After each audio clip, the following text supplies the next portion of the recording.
cette dernière ligne de l'Évangile qui vient d'être proclamée.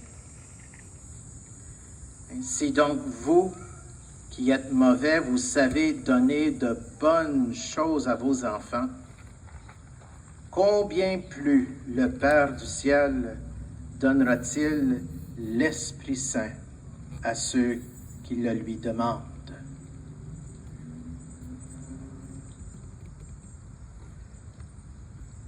Dieu ne peut jamais refuser l'Esprit Saint à celui qui le lui demande.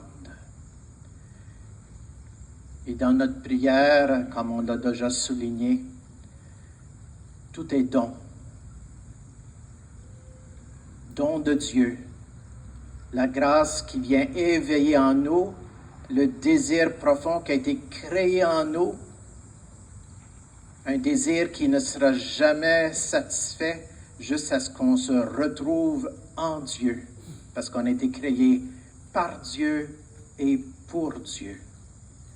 Et c'est donc Dieu qui fait don de sa grâce, qui fait don de son esprit qui vient demeurer en nous, afin d'éveiller notre foi, d'éveiller notre désir et de poser sur notre cœur, sur nos lèvres, les paroles de nos prières, pour qu'elles puissent, avec l'Esprit Saint, être bien alignées avec ce que Dieu désire.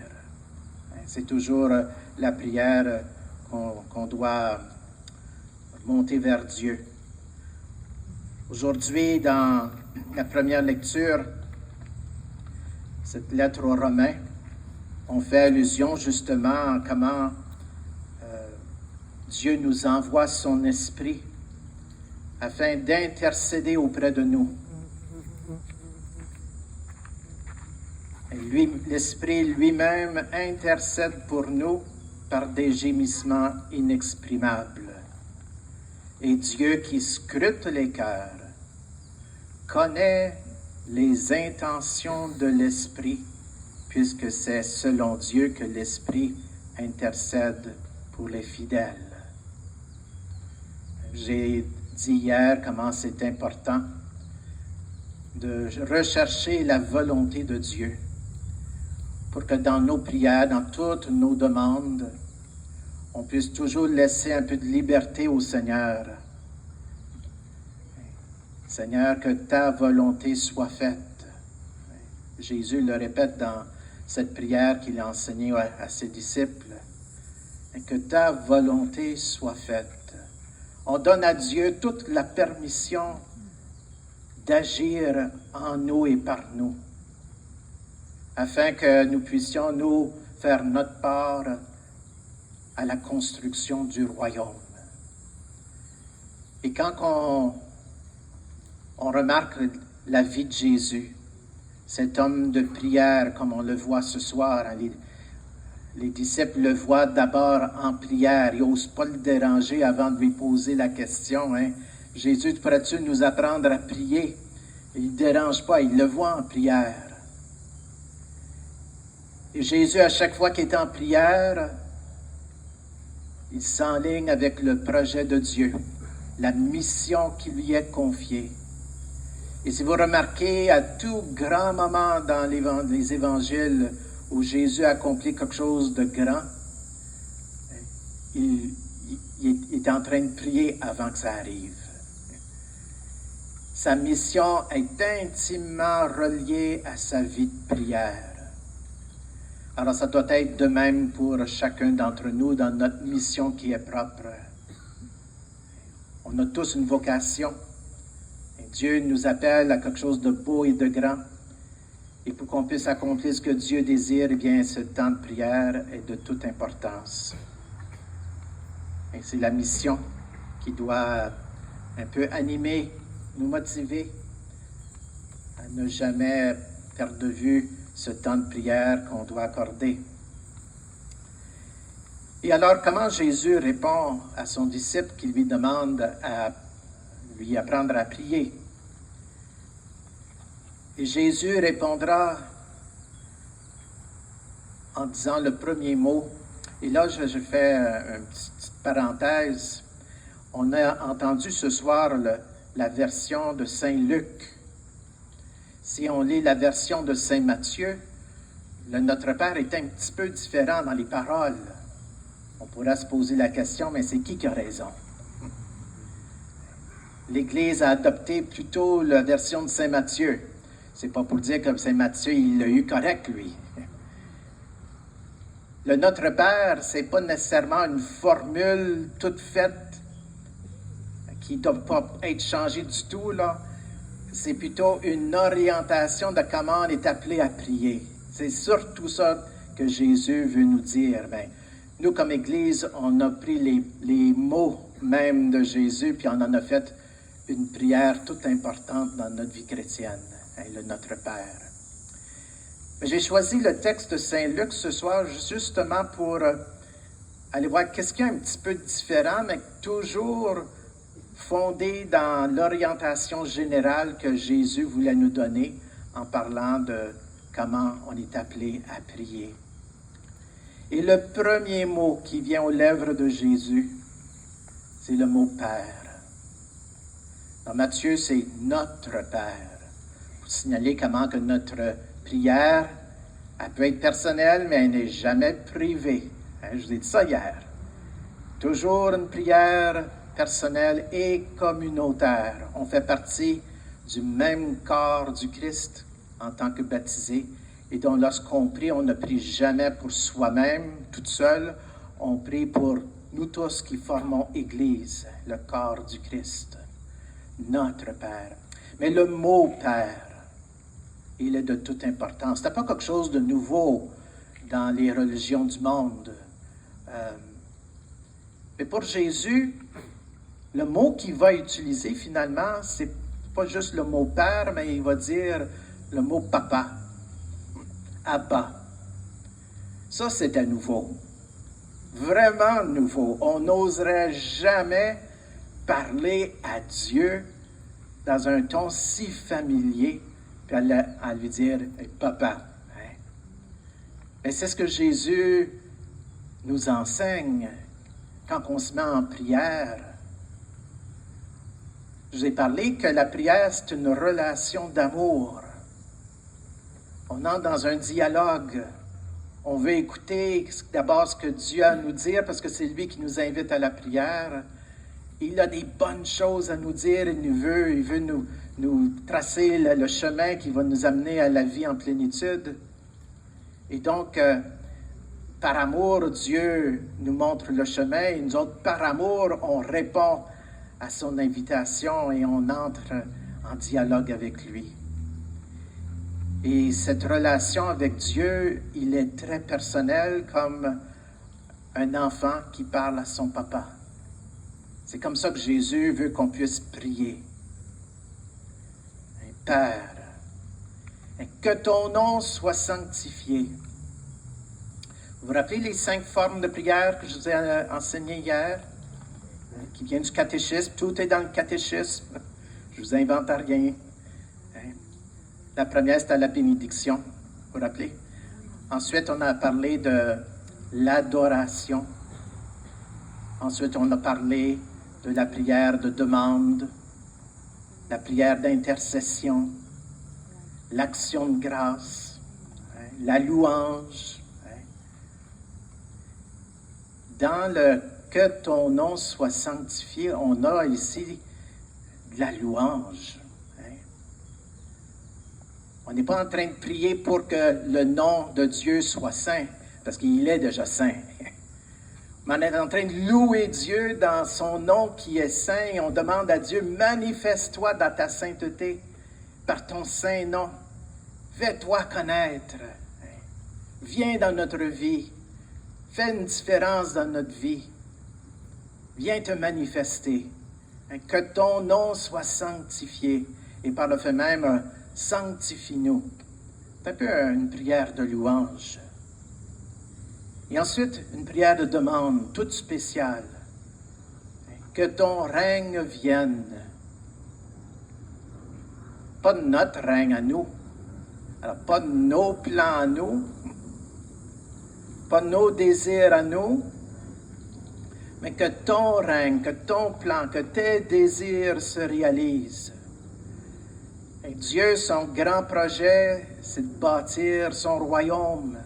Et pourquoi il nous envoie Jésus, c'est pour instaurer le royaume parmi nous, nous révéler cet amour.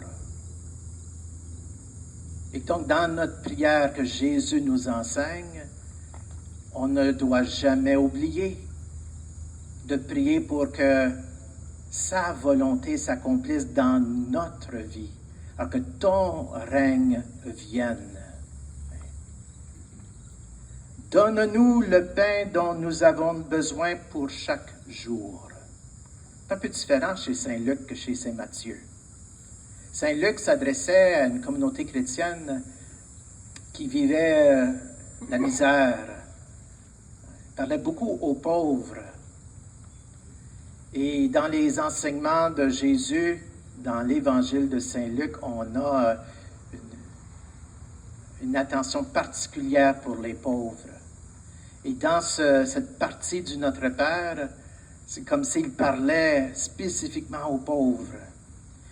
Et donne-nous le pain dont nous avons besoin pour chaque jour. C'est drôle, hein? Il ne dit pas « fais de nous des riches ». Fait qu'on soit riche. Il ne dit pas non plus « fais de nous des pauvres ». Mais donne-nous juste ce qu'on a de besoin pour chaque jour. Dieu connaît très bien quels sont nos besoins. Alors on lui fait confiance à chaque jour. Seigneur, donne-moi ce dont j'ai besoin. Alors quelqu'un peut être riche, quelqu'un peut être pauvre. La prière est la même. On veut que ce soit la volonté de Dieu qui s'accomplisse. Et cette fin de prière, elle est de toute importance pour tous les chrétiens. C'est ce qui différencie peut-être, en tout cas, c'est ce qui devrait différencier les chrétiens de toutes les autres. C'est par notre façon d'aimer. Jésus a déjà dit ça, hein? On vous remarquera comme mes disciples par votre façon d'aimer votre prochain.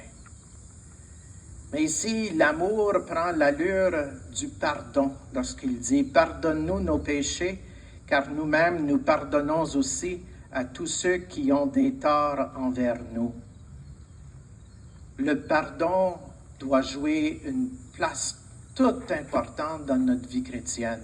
C'est ce qui nous différencie peut-être des autres religions. Un amour qui va au-delà du mal qu'on nous fait. C'est ça le pardon. Aimer au-delà du mal qu'on nous a fait. Et cet amour libère. Cet amour guérit. Cet amour pardonne. Alors, on demande à Dieu de nous pardonner d'abord. Ça va beaucoup mieux. Afin de réussir nous-mêmes à pardonner les autres, c'est toujours mieux de commencer en demandant au Seigneur son amour, sa miséricorde pour nous qui sommes pécheurs. Et quand on fait l'expérience de cet amour miséricordieux, là, on a tout ce qu'il faut pour pouvoir aimer à notre tour de façon à pardonner ceux qui nous ont fait du mal. Mais il faut souligner ici toute la place que peut jouer le péché dans notre vie. Si dans la prière, il dit bien « pardonne-nous nos péchés », c'est que c'est important que Dieu pardonne nos péchés. C'est important d'abord qu'on se reconnaisse pécheur. Parce que le péché est tout le contraire d'une vie de prière authentique. Tout ce qu'on cherche dans la prière est détruit dans une vie de péché. C'est comme l'opposé. La prière, qu'est-ce qu'elle fait? Elle nous unit à Dieu. Elle nous entre en communion avec Dieu. Qu'est-ce que fait le péché? Le péché nous sépare de Dieu. Quand on fait ce qui est contraire à ce que Dieu désire, c'est pas Dieu qui s'éloigne de nous, mais c'est bien nous qui nous éloignons de Dieu. C'est important de comprendre ça. Dieu va toujours nous aimer, même si on est pécheur. Mais le péché déplaît Dieu. Pourquoi? Parce que le péché nous sépare de Dieu. Ce n'est pas Dieu qui se sépare de nous parce qu'on a péché. C'est nous qui nous séparons de Dieu par notre péché, mais Dieu il est là pour dire « Va-t'en pas trop loin. Je veux te voir en vie, en santé. Je veux te voir sauvé. Je veux que tu reviennes. Je veux que tu mettes de côté cette vie de péché. Reviens vers moi. Je suis direct là. Je ne suis pas parti. Je ne t'abandonne pas. » Ça, c'est tellement important de comprendre ça. Dieu nous aime, nous qui sommes pécheurs. Et qu'est-ce que Jésus a dit? Il dit, je suis venu, non pour ceux qui sont en santé, mais pour ceux qui sont malades, pour les pécheurs. Il est venu pour nous, pécheurs. Alors, on n'a pas à se cacher puis faire semblant que tout est beau, qu'il n'y a rien de mal, que la vie est belle, on n'a pas besoin de Dieu, on n'a pas besoin d'être sauvé. Si c'est notre attitude en entrant dans la prière, ben on risque de faire un peu comme le pharisien dont je vous ai mentionné hier. Tout rempli de lui-même, il est tellement bon qu'il n'a même pas besoin de l'aide de Dieu. Notre attitude, c'est celui qu'on a besoin de Dieu. Et notre prière de demande, c'est pour simplement signaler, Dieu, tu es là, j'ai besoin de toi, et voici mes demandes. Et je te remercie pour toute ta providence qui vient à mon secours, qui m'aide à grandir. Le pardon, don reçu de Dieu pour que nous-mêmes nous puissions faire don de ce même amour envers les autres. Et finalement, ne nous laisse pas entrer en tentation. La tentation, on va en parler. On va parler du combat qu'il existe dans notre vie de prière. Est-ce que ça vous parle un peu, le combat dans votre vie de prière? Ou est-ce que tout va comme l'eau de rose, là? La vie de prière, l'habitude, c'est difficile. C'est comme l'amour. Moi, je compare ça à l'amour. L'amour en soi, c'est beau. L'amour en soi, on aime ça. Mais quand on est appelé à aimer, c'est exigeant, n'est-ce pas? Aimer notre meilleur ami, ça va bien. Aimer quelqu'un qui nous agace, ça va un peu moins bien. Aimer quelqu'un qui nous tombe ses nerfs, qui nous fait du mal, qui dit toutes sortes de bêtises, là, ça devient très difficile. Et pourtant, Jésus a bien dit, aimez même vos ennemis. L'amour, c'est exigeant. Mais c'est la même chose pour la prière. C'est exigeant, la prière. Parce que ça nous engage. C'est pas juste dire des beaux mots. On n'est pas là juste pour plaire Dieu avec des beaux mots. Jésus nous a prévenus de ça. Et ceux qui parlent et qui disent ben des mots. Parler du cœur d'une façon où on est authentique, on est transparent, on dit exactement ce qu'on porte dans le cœur. Et c'est peut-être la chose la plus belle, c'est d'être vrai devant Dieu, dans toute notre vulnérabilité, dans tous nos défauts, puis nos limites, puis notre état de pécheur. Il y a une beauté là-dedans, même si le péché, c'est laid. Ce qui est beau, c'est qu'on est vrai avec nous-mêmes devant Dieu. On ne peut rien cacher à Dieu, de toute façon, il le sait très bien. Et quand on essaye de cacher des choses au Seigneur, bien, on se fait du tort à nous-mêmes. Alors, dans la façon de comment prier, c'est un point de départ que je trouve absolument important, celui d'être vrai devant Dieu. Et si vous commencez votre temps de prière, puis vous êtes enragé, frustré au bout. Vous avez une mauvaise journée. Tout va mal. Hein? Dans la misère noire, comme on dit des fois. Hein? Comment vous allez prier au Seigneur? Est-ce que vous allez porter un masque, puis vous présenter comme si tout était beau? Hein? Bonjour Seigneur, tu as une bonne journée aujourd'hui. Hein? Dans votre prière, vous y allez avec toutes vos émotions, avec tout votre être, toute votre personne. Et vous dites au Seigneur votre misère. Ça, c'est la plus belle prière. Parce que là, vous êtes vrai devant Dieu. Et quand Dieu nous entend, bien, Dieu vient à notre secours. Si on fait semblant que tout est beau, ben là, Dieu va dire, « Ah ouais, tout est beau, ben correct. J'interviendrai pas. » Mais dites-lui que ça va mal. Dites-lui que vous êtes enragé. Dites-lui que vous êtes frustré. C'est correct de vivre de vos émotions avec Dieu. Alors, il y a une distinction ici, parce que là, il y en a qui pensent que ce n'est pas un péché, la colère.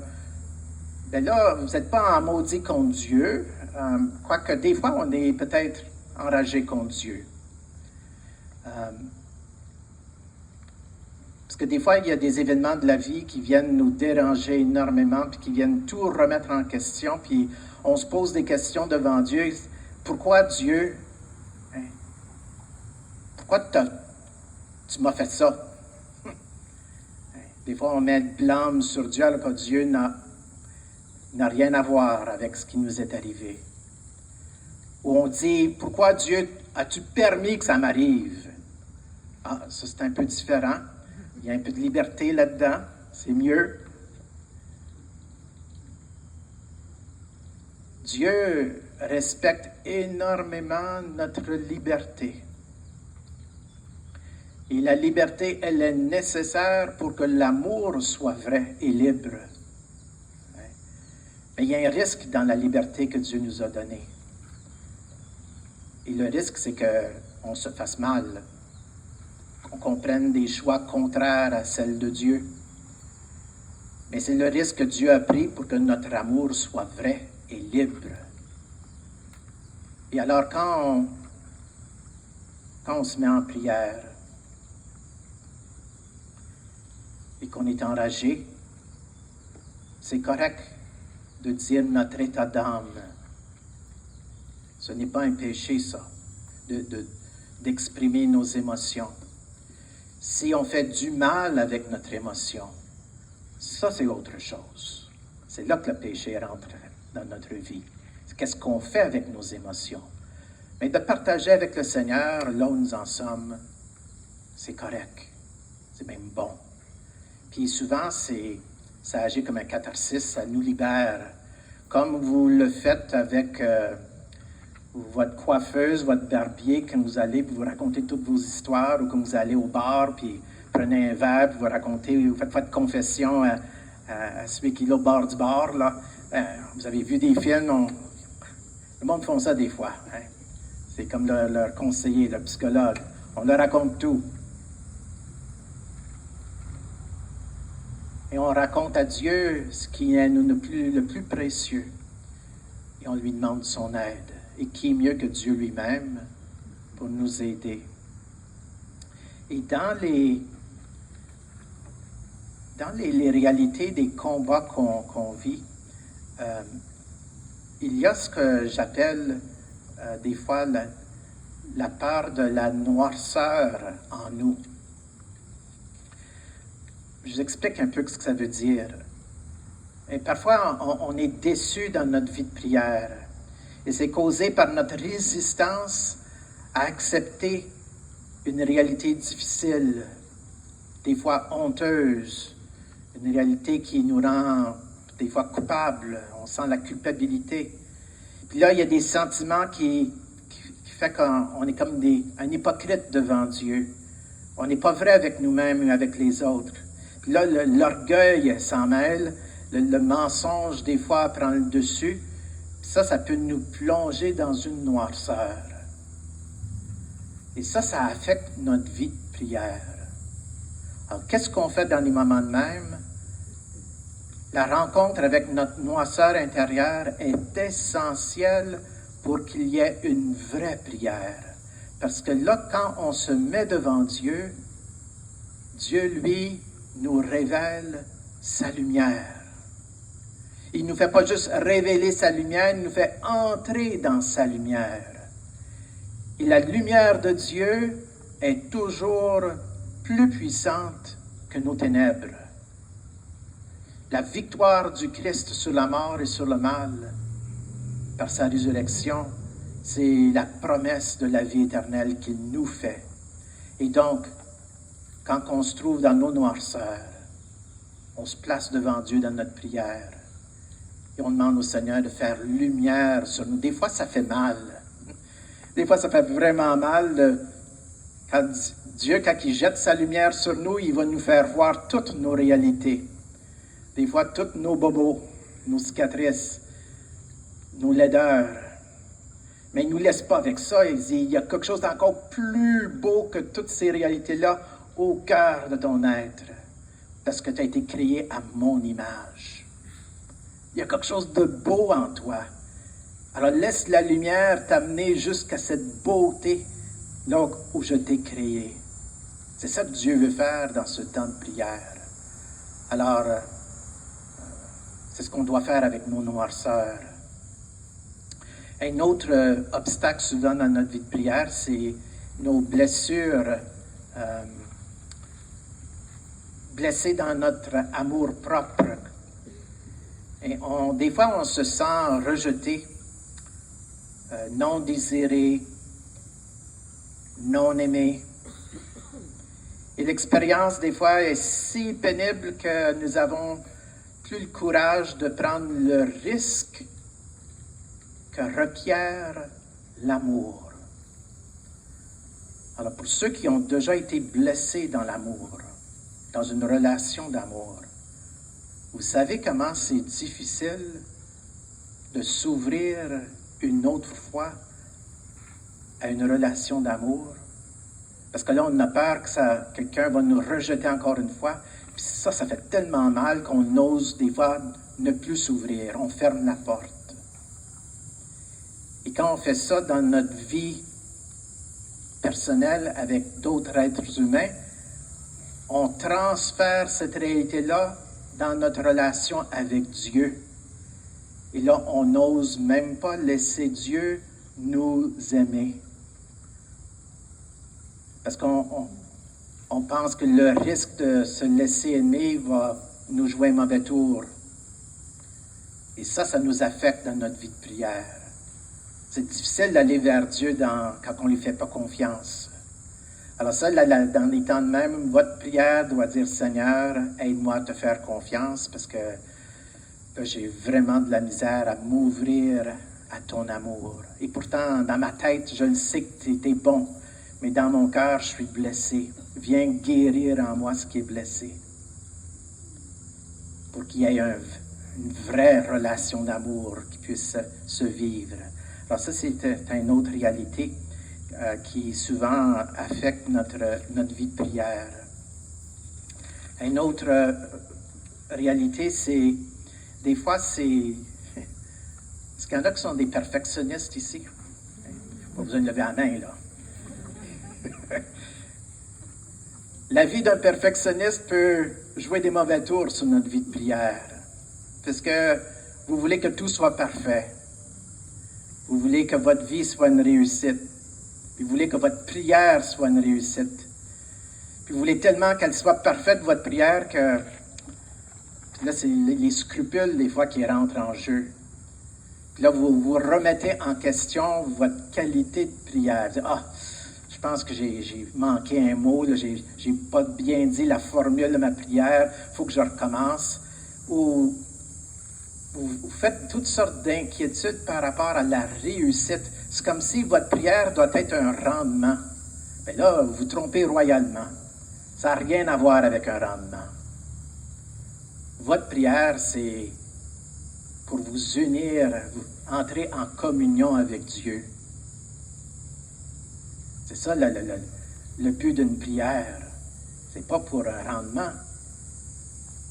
Et là, Dieu, quand il sent que vous désirez entrer en communion avec lui, ben il sera là. Et c'est sa grâce à lui qui est parfaite, qui rendra votre prière parfaite. C'est pas par nos propres mérites, puis tous nos moyens. On peut certainement travailler pour que notre façon de prier se fasse le mieux possible, mais on ne réussira jamais sans la grâce, sans l'aide de Dieu. Alors, certains ont un grand besoin de réussir pour se sentir acceptés. L'identité puis l'estime de soi en est affectée. Et dans la prière, il est donc important de réussir tant qu'à eux. Ça devient à ce moment-là un exercice de performance. Alors, dans des cas de même, on doit accepter de développer une plus grande réceptivité à l'amour de Dieu, apprendre à écouter, à demander pour de la patience. Et tout ça va nous aider à dépasser notre perfectionnisme. Puis ça va avoir des effets sur notre réalité de relation avec le monde autour de nous. Si Dieu nous aide dans notre vie de prière par rapport à ça, ça va avoir un impact sur nos relations avec les autres êtres humains. Parlant de patience, des fois c'est là aussi un problème. On n'est pas patient avec nous-mêmes, puis du fait même, on n'est pas patient avec Dieu. Est-ce que vous arrivez, vous autres, des fois dans vos prières? Vous demandez à Dieu de l'aide, puis ça prend une éternité avant que bon Dieu vous réponde. Votre patience est vraiment mise à l'épreuve à ce moment-là. Alors, il y a quelque chose d'important ici par rapport à la liberté. Quand vous entrez en prière, vous devez donner à Dieu toute la liberté. Liberté de temps et liberté de sa volonté. Ça demande énormément de confiance et d'abandon. Mais ça va être la plus belle prière, la plus belle vie de prière que vous allez vivre si vous entrez dans cette attitude-là. Vous donnez à Dieu toute la liberté, y compris le temps que ça prendra pour lui de vous répondre. Et comment il va vous répondre. Je vous garantis, ça va aller beaucoup mieux de cette façon-là. Moi, quand j'étais enfant, ce que ma mère m'a enseigné, c'est pas tellement, tu sais, on demande à Dieu toutes sortes d'affaires. On dit, Dieu, pourrais-tu faire ci, pourrais-tu faire ça, puis fais-le comme ceci, puis fais-le par ce temps-là. On lui dit quoi faire. Mais ce que j'ai appris, c'est avant de dire à Dieu quoi faire, c'est de dire au Seigneur, que veux-tu que je fasse pour toi aujourd'hui? Commencez votre prière comme ça, puis ça va changer toute votre vie de prière. Je vous le garantis. Vous commencez en disant, Seigneur, que veux-tu que je fasse? Là, vous vous mettez en état d'écoute. Le Seigneur va vous parler, va vous éclairer, va vous montrer le chemin. Ça vient avec le temps. C'est exigeant, la vie de prière. On doit l'apprendre à écouter cette voix de Dieu dans nos cœurs. Mais je vous garantis que votre vie va être beaucoup plus heureuse. Puis vos attentes vont changer aussi. Tout ce que vous voulez désirer, c'est de plaire Dieu en tout temps et demander au Seigneur de vous montrer le chemin. Alors, votre patience, à ce moment-là, elle devient un fruit plutôt qu'un vice. L'impatience, c'est le vice. Mais la patience est un fruit de l'esprit. Alors, c'est quelques petits exemples. Là, je finis avec l'exemple d'un autre obstacle que j'ai fait mention l'autre soir, des distractions dans nos prières. qu'est-ce qu'on fait quand il y a des distractions? Alors, première des choses, il y a des distractions externes, puis il y a des distractions internes. Saint Jean de la Croix, c'est un des grands maîtres de la vie de prière. Il dit qu'il faut d'abord faire une genre de purification des choses externes. Alors, tout ce qui est possible pour nous de contrôler, on fait de notre mieux de ce côté-là. Puis ça peut inclure l'espace dans lequel on se met en prière. Si la télévision marche à tue-tête ou si vous écoutez de la musique, des fois ça peut nous aider à rentrer dans la prière, mais le silence est encore mieux. Si le silence vous rend fou, là, vous pouvez mettre une petite musique douce si ça vous aide à entrer en prière. Mais finalement, créer un milieu de silence, parce que ce que vous deux cherchez à faire, c'est entrer dans le silence. Peu importe s'il y a beaucoup de bruit autour de vous. Moi, j'ai vu des gens super capables, là. Il y a des enfants qui crient, qui courent partout, là. Mais ils sont capables d'entrer dans le silence intérieur. Puis toute l'attention est donnée à Dieu. Ils sont en présence de Dieu.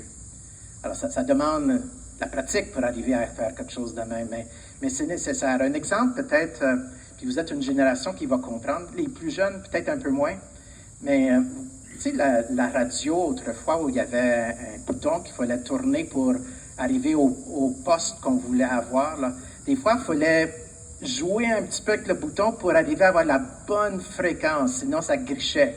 Vous comprenez un peu le principe, là? Dans la vie de prière, vous voulez avoir une communication bien claire avec Dieu. Alors, vous cherchez à tourner le bouton un petit peu là, pour trouver la bonne fréquence. Ça, c'est le travail que vous faites pour créer un milieu où vous êtes capable d'atteindre ce lieu qu'on appelle le silence intérieur. C'est important. Après ça, tu as les autres réalités internes, et c'est là qu'on doit s'en remettre à Dieu. Bien sûr, il y a des choses personnelles qu'on peut peut-être adresser. Vous en ai parlé un petit peu ce soir, certains des obstacles dans notre vie de prière où on entre en combat. Mais Dieu est celui qui vient nous guérir de toutes ces réalités. Et on lui demande, Seigneur, libère-moi de toutes ces choses-là. Puis quand il y a des distractions, vraiment, là, moi, ce que je fais, je dis, Seigneur, je te présente cette belle distraction que je viens d'avoir. Je l'incorpore dans ma prière. Ça ne sert à rien de lutter contre ça. Je l'incorpore dans ma prière. Seigneur, que ce soit, je ne sais pas moi, un voisin qui fait bien du bruit avec son tambour, qui est en train de jouer de la musique. Je dis, ben, Seigneur, je te loue pour le talent que tu as donné à mon voisin pour jouer le tambour. Ça m'énerve un peu, mais je te loue quand même pour le talent que tu lui as donné. Mais vous changez, vous rentrez la distraction dans votre prière. Vous bénissez le monde autour de vous qui vous dérange. C'est une belle façon de prier avec les distractions. Mais graduellement, vivre avec les distractions, c'est un travail à longue haleine, puis c'est exigeant la prière. Je n'ai jamais dit que ça pourrait être facile. Mais demandons au Seigneur toujours son aide. Demandons-lui toujours son aide. Il est déjà 8 heures. Vous savez que je pourrais vous en parler pendant bien longtemps sur la prière. On a des trésors infinis dans notre Église. Je ne vous ai pas parlé de tous les saints qui pourraient vous parler de leur vie de prière. Je voulais vous en donner des exemples, mais je vais passer. Mais c'est infini. Vous n'avez pas besoin d'aller bien loin pour trouver des ressources spirituelles pour vous aider dans votre prière. Cherchez un petit peu, vous allez trouver. Et vous allez les appeler dans le catéchisme de l'Église catholique. Puis ça, si vous n'avez pas un livre de tout ça dans la maison, vous pouvez vous l'acheter. Ou vous le trouvez dans toute son entièreté sur l'Internet. Si vous avez l'Internet, mettez juste catéchisme de l'Église catholique, puis ça va tout être là. Tout le livre. Puis là, vous dites prière chrétienne, va vous amener à la 4e partie du livre. Puis là, vous allez avoir tout ce que je vous ai raconté. Puis plus encore. Hein? Là, vous parlez de bien d'autres choses. La prière vocale, la prière comme méditation, la prière contemplation. Je vous laisse lire pour vous-même. Vous êtes capable. Puis demandez au Seigneur de vous aider. Merci pour votre écoute. On poursuit avec la plus belle de toutes les prières qui est l'Eucharistie. Puis je vous invite à porter attention aux prières de la messe, de l'Eucharistie. Vous allez vous reconnaître dans toutes les 5 formes de prière. Des temps de bénédiction, des temps de louange, des temps d'adoration, des temps de demande, des temps d'intercession. Sont toutes là les prières, l'action de grâce. Juste à écouter aux paroles qu'on dit. Puis dans nos prières à la messe, tout est dirigé vers le Père, par le Fils, en l'Esprit Saint. Toujours, quand on finit nos prières, on prie à Dieu par Jésus-Christ notre Seigneur, qui vit et règne dans l'unité du Saint-Esprit. C'est toujours une prière adressée au Père par Jésus en l'Esprit Saint. La prière trinitaire, c'est ce qui fait la différence de notre prière chrétienne. Merci.